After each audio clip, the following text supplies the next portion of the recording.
Depois de Monstro, a história de Jeffrey Dahmer e Monstros, Irmãos Menendez, a Netflix trouxe mais uma história real que desafia qualquer limite entre a insanidade e o horror. Dessa vez, o foco é Ed Gein, um homem que inspirou o personagem como Norman Bates em Psicose, Leatherface em Massacre da Serra Elétrica e Alfred Hitchcock em Buffalo Bill. Mas quem foi Ed Gein? O que aconteceu na fazenda dele em Wisconsin foi pior do que qualquer filme de terror. Hoje eu vou te contar esse caso completo. Desde a infância marcada pelo fanatismo religioso até os crimes que chocou os Estados Unidos e mudou completamente o conceito de horror.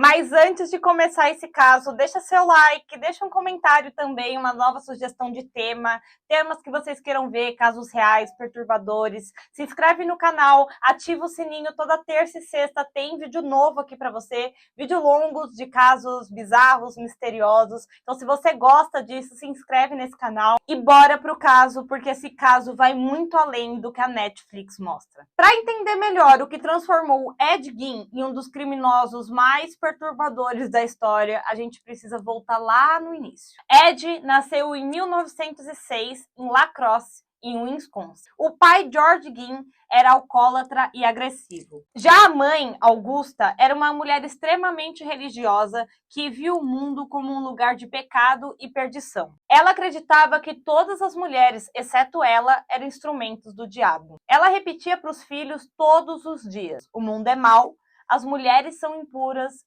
e o desejo é o caminho para o inferno. A família se isolou completamente em uma fazenda distante da cidade. O Ed, ele cresceu sem amigos, sem contato com outras pessoas, lendo o tempo inteiro sobre a Bíblia, ouvindo sermões da mãe e fazendo trabalhos domésticos. Ele a idolatrava, mas ao mesmo tempo ele vivia num medo constante de decepcioná-la. Esse controle psicológico da mãe com ele moldou o Ed profundamente. Ele aprendeu a reprimir qualquer tipo de sentimento e transformou a obediência dele em uma devoção cega. Em 1944, o irmão mais velho de Ed, Henry, começou a se rebelar contra a mãe. Dizia que ela era louca e que Ed precisava se libertar. Até que um dia eles resolveram sair juntos para queimar o mato em volta da fazenda, mas só o Ed voltou. Quando a polícia chegou no lugar e viu o corpo do Henry estirado ali no chão, eles perceberam que na parte de trás da cabeça do Henry tinha algumas marcas um pouco suspeitas. Mas mesmo os investigadores achando aquilo bem suspeito, eles arquivaram o caso, dando como morte acidental. Pouco tempo depois, a Augusta, mãe de Ed e Henry, sofreu um derrame e morreu.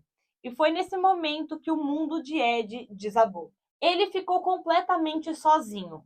Passou a dormir no quarto da mãe e deixou a casa completamente intocada como um santuário. Mas a solidão e a lembrança começaram a se misturar e viraram algo muito mais sombrio. Depois da morte da mãe e do irmão, mas principalmente da mãe, o Ed começou a estudar livros de anatomia, experimentos e cultos à morte. Ele visitava cemitérios à noite, dizia no começo que só olhava, mas logo depois ele começou a desenterrar os corpos daquele cemitério. O Ed, ele tinha alguns critérios. Ele escolhia mulheres que se lembravam com a mãe, né? Os corpos lembravam a mãe, o rosto lembrava a mãe. E aí ele levava esses corpos para casa. E foi aí que ele começou a criar objetos bizarros. Cadeiras e abajures feitos de pele humana, máscaras e cintos feitos com rostos e mamilos, e até tigelas de caveira. Mas diferente do que muitos pensam, o Ed não matava em série.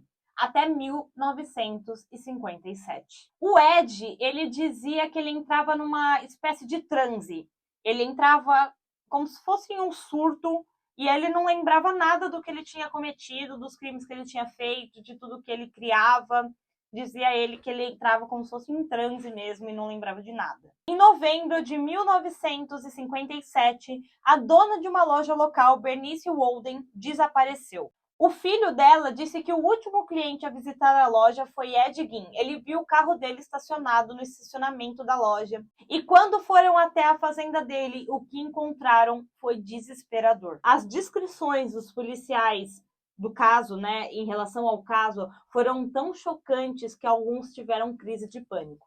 Ed foi preso e declarou também que havia matado Mary Hogan, dona de um bar que desapareceu em 1954. Durante o interrogatório, o Ed parecia um pouco confuso. Ele dizia que ele ouvia vozes da mãe durante os crimes ali, né, durante as ações dele, falando para ele trazer aquelas mulheres de volta para casa. E quando perguntavam para ele o porquê, ele dizia que a mãe dele queria que ele levasse para casa uma mulher igual a ela, pura, né, pura, já que todas as outras para ela eram instrumentos do diabo. Em 1958, Ed Gein foi declarado inimputável, ou seja, mentalmente incapaz de responder por seus atos. Foi internado no Hospital Estadual de Mendota, onde viveu até morrer em 1984, aos 77 anos. Pessoal, na série, né, da Netflix, eles retratam Adeline como uma suposta namorada de Ed, que incentiva ele ali a cometer os crimes, a criar junto com ele peças, né? A dar ideias para ele de peças que ele pode fazer ali com pele e tudo mais. Mas na verdade não tem nenhuma prova, nenhuma comprovação de que ele realmente teve essa namorada. O que dá a entender durante a série, isso aqui é um grande spoiler, tá?